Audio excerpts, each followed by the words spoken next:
మేము న్యాయంగా కేతన్పల్లి మున్సిపాలిటీలో 22 వార్డులకు కానీ 14 మేము గెలిచినాం.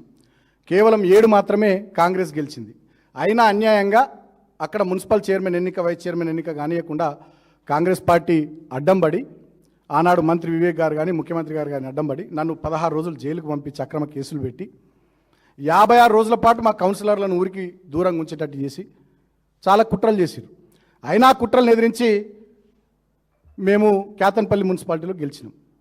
సో నేను అక్కడ ఆ ప్రాంత ప్రజాప్రతినిధిగా గతంలో పనిచేసిన కాబట్టి, ఇప్పుడు ఆ ప్రాంత ప్రతినిధిగా ఉన్నా కాబట్టి అక్కడ ప్రజలు, అక్కడ కార్మికుల ఆగ్రహం కానీ ఆక్రోశం కానీ దాన్ని ప్రపంచం దృష్టికి తీసుకొచ్చే ప్రయత్నం చేసినాం. వాళ్ళకి అండగా ఉండడానికి పోరాటాలు చేద్దామని చెప్పిన దానికే ఉలిక్కి పడిపోయి ఇక రాష్ట్రం లేదు, సమస్యనే లేదన్నట్టు, బాల్కసుమ్ అనే ఒక సమస్య అన్నట్టు ముఖ్యమంత్రి కార్యాలయం నుంచే డైరెక్షన్ మేరకు నిన్నటి నుంచి నా మీద ట్రోల్ చేస్తూనే ఉన్నారు.